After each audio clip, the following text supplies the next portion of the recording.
그래서 이 이야기들은 그 당시 상황하고 맞물려서 기독교 공동체에 절실했던 신앙의 어떤 그런 내용들을 이것을 이렇게 담아서 표현하고 있다라는 것이죠.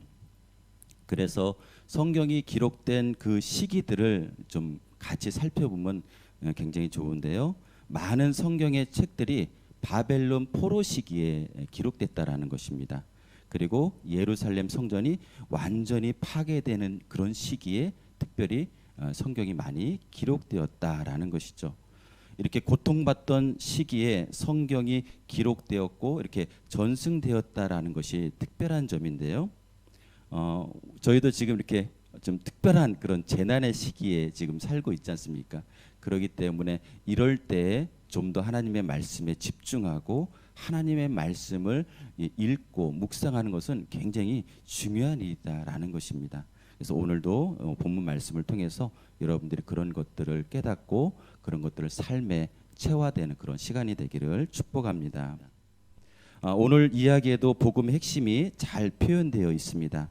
하나님의 말씀이 저희 공동체에게 풍성하게 임할 줄로 믿습니다. 오늘 우리가 읽은 누가복음에는 예수님의 탄생 이야기가 두 가지가 전해져 내려오는데요. 하나는 마리아의 출산 장면이고 다른 하나는 목자들의 방문 이야기입니다. 누가는 이 이야기를 로마 제국의 역사적 사실에 기초해서 전합니다. 1절에 보시면 그 당시 로마 제국의 초대 왕이라고 할 수 있는 가이사 아구스토라고 이렇게 나옵니다. 이 가이사 아구스토는 로마의 초대 황제인 아우구스투스를 가리키는 것입니다. 그의 재위 기간이 기원전 27년에서 기원 후 14년까지인데요. 그때가 로마의 황금기였던 것입니다. 그래서 그 팍스 로마나라고 이렇게 불렸는데요. 모든 길은 로마로 통한다라고 하면서 로마를 전 세계의 어떤 초석에 올려놓은 그런 시대였습니다. 그 시대의 왕이었기 때문에 이 사람은 나중에 신으로 이렇게 격상받게까지 되게 됩니다. 근데 오늘 본문에서 왜 이때 이 왕의 이름을 거론하냐면 바로 예수님의 출현 시기가 이렇게 가장 찬란했던 로마 제국이 기틀을 쌓고 그런 시점에서 예수님이 태어나셨다라는 것입니다. 근데 그 예수님의 그 출현 시기를 아주 화려하고 가장 멋있게 묘사한 것이 아니라 오늘 우리 본문을 읽어봤지만 가장 비천하고 가장 천한 구유를 선택했다라는 것입니다. 이것은 세상 방식하고 하나님의 방식이 전혀 다른 방식으로 임하고 있다라는 것입니다. 그래서 오늘 이 부분을 여러분들이 깊이 묵상하여서 하나님의 관점이 어디에 있는지 여러분들이 새롭게 생각하는 그런 시간이 되기를 소망합니다. 이 황제의 명령에 따라서 그 당시 이스라엘도 피식민지 국가였습니다. 그래서 모든 로마를 포함한 모든 피식민지 백성들도 자기 고향에 돌아가서 이렇게 호적 신고를 해야만 했던 것입니다. 이 목적은 당연히 세금을 더 걷어들이려고 하는 그런 로마의 목적이었죠. 어쨌든 피지배 국민이었기 때문에 그들은 그런 황제의 명령에 따라서 그들은 자기의 고향으로 돌아가게 되었던 것입니다. 마리아의 남편 요셉은 고향이 오늘 소개하고 있기로는 다윗의 동네라고 이렇게 표현하고 있습니다. 베들레헴으로 갔던 것이죠. 베들레헴은 이제 요셉의 고향, 본적이라고 우리가 말하죠. 그렇다면은 다윗의 혈통으로 온 왕가의 자손이었던 것입니다. 무슨 일이 어떻게 일어난지 모르지만 어쨌든 왕가가 몰락해서 지금 이렇게 촌동네 갈릴리 이런 곳에서 이제 지금 정착해서 살고 있다가 이제 로마 황제의 명령에 따라서 본적 고향인 베들레헴으로 갔던 것이죠. 그래서 마리아는 이제 그때 이미 임신한 상태였다라고 표현하고 있고요. 이렇게 만삭이 되었다라고 이렇게 전하고 있습니다. 그래서 마리아는 베들레헴에 도착해서 출산하게 되었다라고 말하고 있습니다. 지난주에도 잠깐 말씀드렸지만 마리아의 그 나이가 임신했었던 나이가 어렸을 거다라고 이렇게 저희가 추정하고 있습니다. 그러니까는 마리아가 생각하기에는 얼마나 좀 힘들었겠습니까? 어떤 어린 나이에 뭐 자기 집에서 이렇게 출산을 경험한 것도 아니고 이렇게 이동해서 여행을 와서 또 그곳에 베들레헴이라고 해서 왔지만 요셉의 어떤 친척들이나 어떤 그런 어떤 것 상황이 거론되지 않은 거 보니까는 아마 그 왕가의 자손들이 다 이렇게 뿔뿔이 흩어졌던 것 같습니다. 그러니까 뭐 베들레헴에 뭐 이렇게 어떤 일가 친척이나 이런 상황이 마련되지 않았었던 것 같습니다. 그러다 보니까는 뭐 마리아나 요셉이 얼마나 당황스러웠겠어요. 그렇지만 오늘 누가복음은 그런 어떤 인간의 어떤 그 애달픔을 다 표현하지 않고 있고요. 그냥 이렇게 표현하는 거죠. 누가복음 2장 7절에 보니까 첫 아들을 낳아 강보로 싸서 구유에 누였으니 이는 여관에 있을 곳이 없음이러라라고 이렇게 담담하게 표현하고 있습니다. 반면에 두 번째 이야기의 주인공은 평범한 어떤 계급에 속한 사람들로 시작하고 있다라는 거죠. 목자들은 그 당시 일반적인 민중들이라고 봐야 되겠죠. 국회의원이나 장관이 아니라 몸으로 먹고 사는 사람들이라고 봐야 할 것입니다. 요즘 말하면은 아마 택시 기사나 택배 기사라고 할까요? 또 거기에 아마 일용직 근로자들도 포함될 수 있고요. 저희 형제들도 대부분 이주민 근로자들입니다. 이렇게 몸으로 살아가는 사람들 아마 이 목자들도 그랬을 것입니다. 그래서 그들은 다른 사람들이 따뜻하게 잠자고 있을 그 시간에 지금 들판에 나와서 양들을 지키고 있고 그들의 벗은 아마 하늘에 반짝반짝 빛나는 별들이지 않았을까라는 생각을 해봅니다. 그렇게 시간을 보내고 있던 그 목자들에게 갑자기 주의 사자가 그들의 곁에 나타났다고 표현하고 있습니다. 그러면서 주의 영광이 목자들을 두루 비췄다라고 합니다. 이상한 기운에 이렇게 휩싸이게 된 것인데요. 여기서 주의 사자나 주의 영광 또는 천사라는 그런 말들은 어떻게 보면 똑같은 의미의 그런 표현일 것입니다. 평상시와는 완전히 다른 경험을 지금 하고 있습니다라는 그런 의미입니다. 하나님의 임재가 임했다라고도 우리가 의미를 해석할 수도 있겠죠. 어쨌든 지금 성경은 이런 표현들을 은유적으로 지금 표현하고 있는 겁니다. 하나님의 임재가 지금 임해서 정말 특별한 경험을 그들이 하고 있다라는 것이죠. 그런 경험 앞에 지금 목자들이 첫 번째 반응한 것은 뭡니까? 크게 무서워했다라는 것입니다. 이것은 거룩한 두려움인데요. 그래서 천사가 목자들에게 첫 번째 한 말은 무서워하지 말라라고 이렇게 말하는 것입니다. 요즘에 코로나 시대에 정말 두려움과 불안과 걱정과 염려로 매일매일 자고 일어나면 도대체 이것이 언제 끝날 것인가? 이게 생각하면 뭐 긴 터널을 지나가고 있던 그런 암울한 생각에 하루를 시작할 때 정말 개운치가 않죠. 또 하루를 마치고도 쉽지가 않은 것입니다.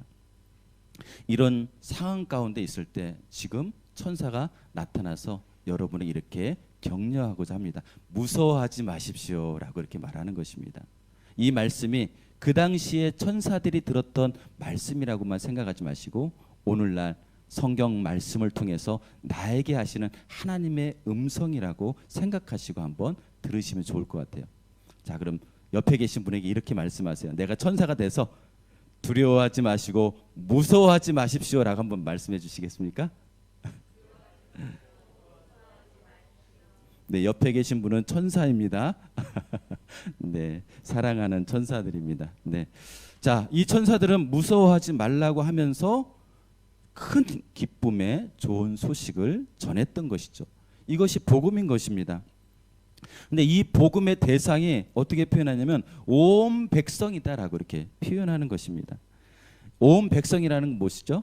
아까 전에도 말했지만 뭐 국회의원이나 장관이나 이렇게 빽 있고 돈 있고 권력 있는 그런 특권 계층의 사람들에게 임한 복음이 아니라는 것입니다.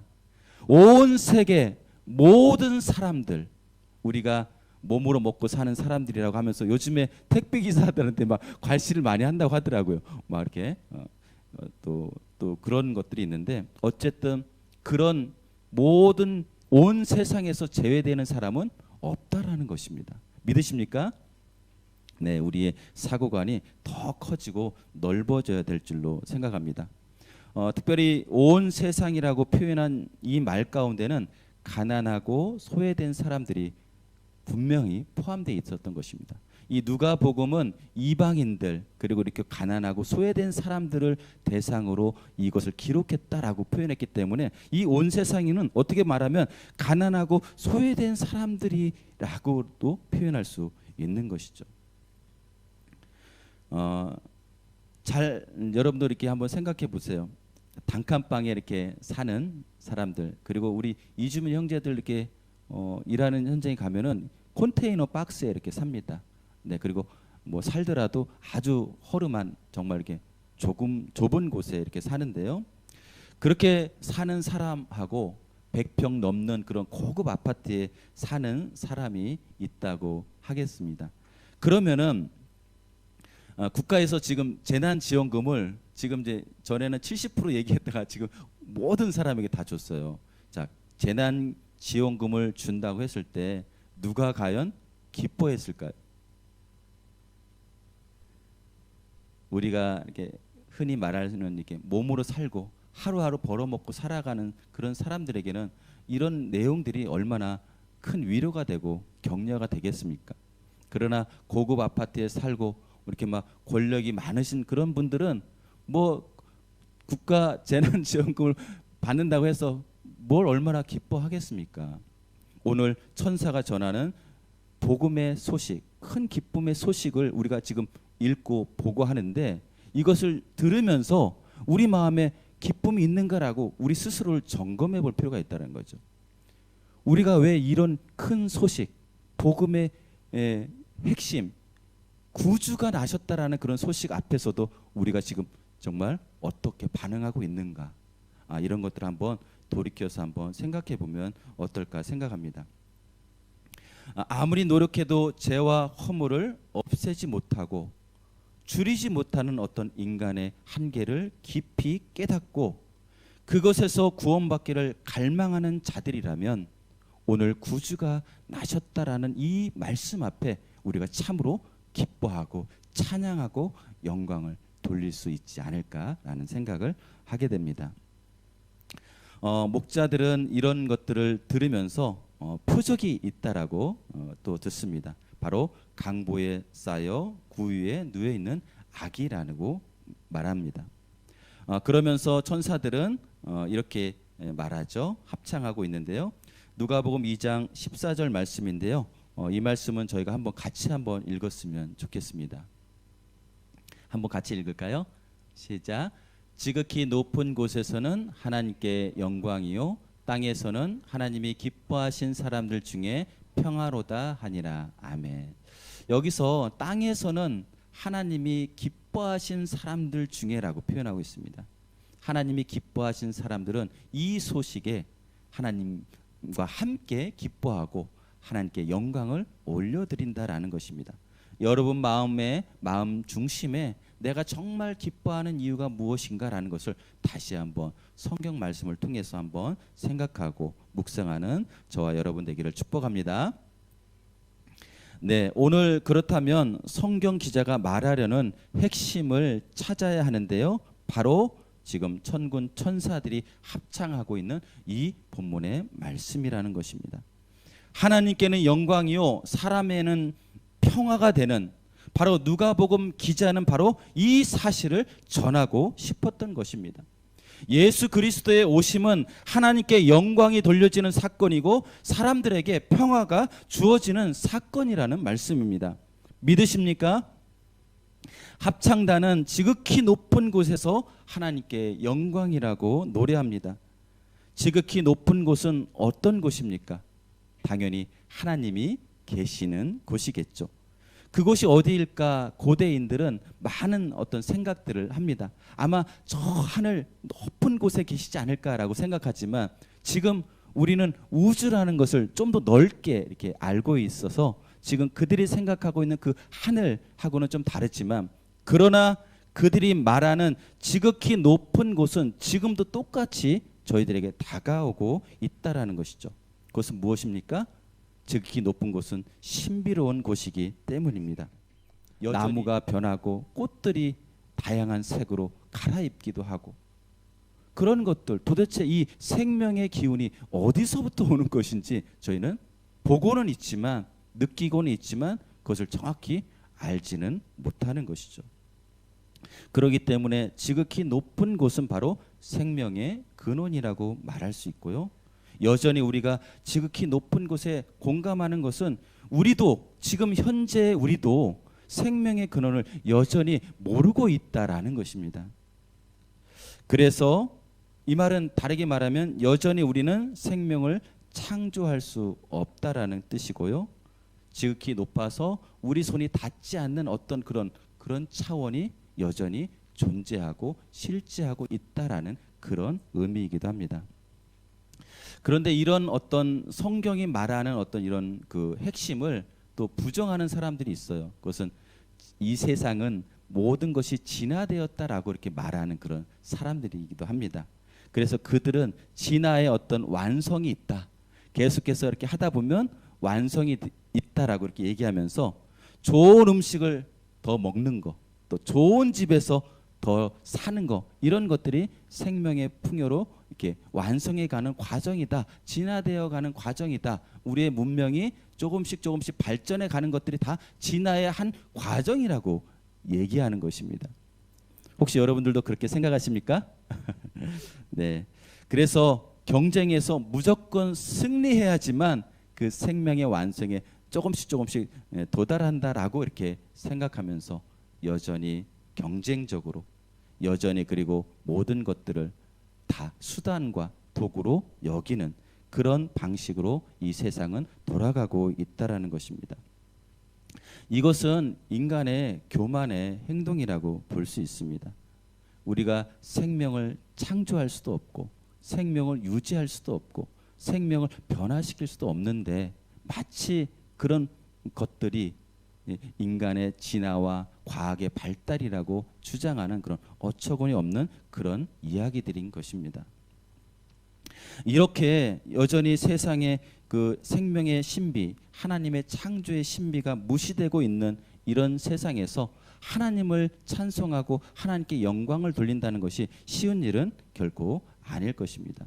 그리스도를 믿고 따르지만 우리가 어떻게 이 세상을 살아가야 되는가? 바로 생명의 신비를 유지하고 창조의 신비를 알리고, 우리는 창조주가 아니라 여전히 피조물의 한계를 지닌 피조물에 불과하다는 것을 계속해서 알리는 것이 바로 우리가 해야 될 일이 아닐까라는 생각입니다.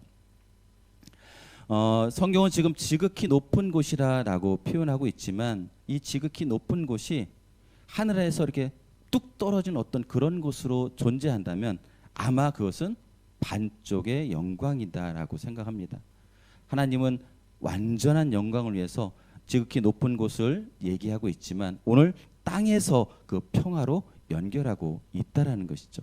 십자가는 어떤 것입니다. 십자가의 의미는 바로 하나님과 인간을 연결하는 것이고, 인간과 이런 자연계까지 연결하는 그런 어떤 평화의, 화해의 어떤 상징이 바로 십자가인 것처럼, 지금 하늘에서만 영광을 받는 그런 것을 말씀하는 게 아니라 땅에서의 평화가 되어서 온 것에 이렇게 완성되는 그런 것을 얘기하고 있다라는 것입니다. 그래서 여러분이 이 땅에서 잘 사는 것이 하나님의 관심이라는 것입니다. 하나님은 이 땅에서 그냥 막 사는 것을 원치 않는 것입니다. 하나님께서 온전히 하늘에서 영광을 받기 위해서는 여러분이 땅 가운데 살면서 평화를 누리셔야 된다라는 것이죠. 그럴 때 하나님에게 온전히 영광이 되면서 우리에게도 그 영광이 이 땅에서 비치게 되는 것입니다. 근데 그것이 어떤 것이냐? 단지 번영과 풍요로움이라는 어떤 그런 방식으로만 나타나지 않는다라는 것입니다. 그것을 저희가 충분히 이해하고 하나님의 어떤 방식, 하나님의 어떤 통치 방식을 저희가 깨닫고 그것에 하나가 될 때 우리가 이 땅에서 하나님의 영광과 땅에서의 평화를 경험하게 될 줄로 믿습니다. 믿으십니까? 아멘.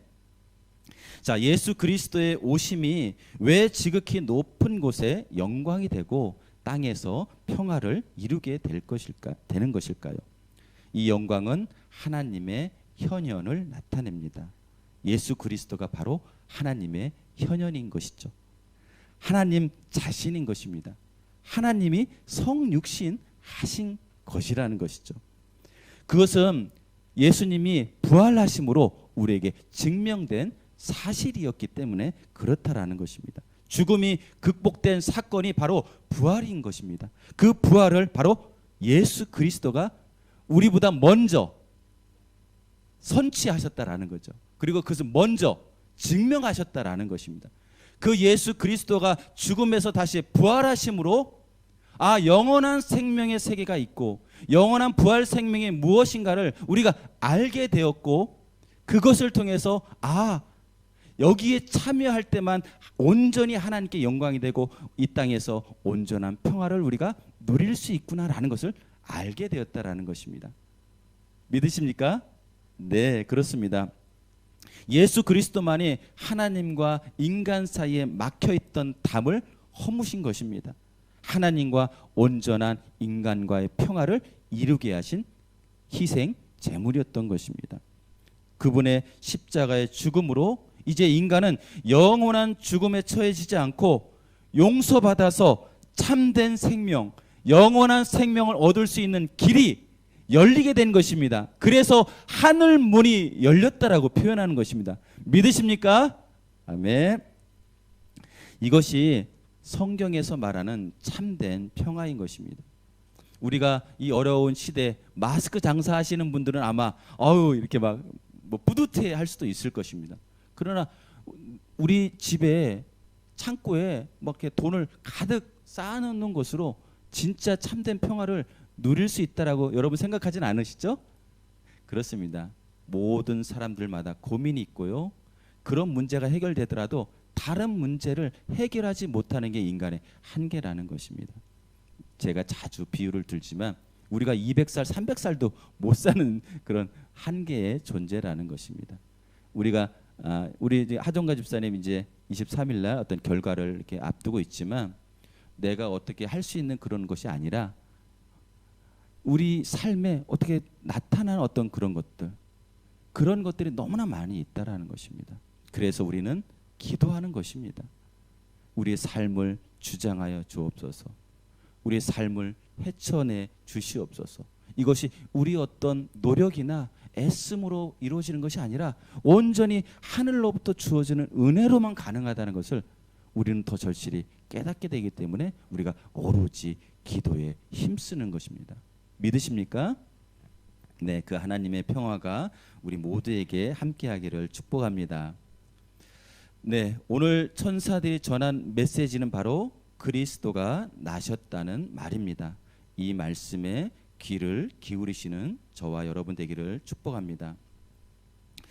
그리고 이 천사가 오늘 말합니다. 두려워하지 말라라고 말합니다. 이 거룩한 두려움을 아는 사람들은 공연한 이 세상이 제공하는 쓸데없는 두려움에서 벗어날 수 있습니다. 이게 또 아이러니합니다. 네, 그래서 이런 점에서 두려움은 양면성이 있다라는 것입니다. 거룩한 두려움을 통해서 우리 인간이 만들어내는 쓸데없는 두려움으로부터 벗어날 수 있는 힘을 우리가 제공받을 수 있다라는 것입니다. 그래서 이 땅을 살면서 그런 삶의 신비로운 것을 우리가 누릴 수 있고요. 생명의 깊이를 경험할 수 있게 되는 것입니다. 그래서 하나님에 대한 말씀에 대한 참된 경이로움, 그런 두려움을 여러분들이 갖기를 소망합니다. 그래서 이 세상에서 매일매일 숱하게 들려오는 어떤 그런 소리를 거절하시고 그것을 무찌르시고 대적하시고 하나님께로부터 주시는 그 말씀, 그 경외로움으로 이 세상을 살아가는 저희들 되기를 소망합니다.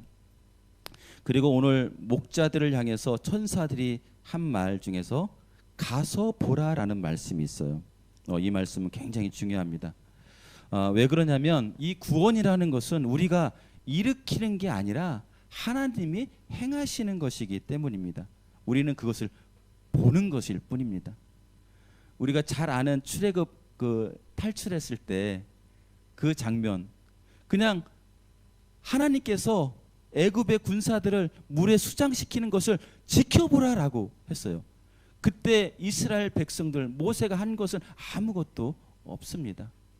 그것을 보면서 구원의 참된 주체가 누구인지, 그 주인이 누구신지, 그것을 이끄시는 분이 누구신지 그것을 보고 듣고 그리고 그분을 찬양하는 것이 바로 우리가 해야 될 일인 줄로 믿습니다. 그러나 어떤 분들은 자기가 하는 일에 너무 이렇게 매몰되어 있으면 하나님의 구원을 오히려 보지 못할 때가 많이 있다라는 것입니다.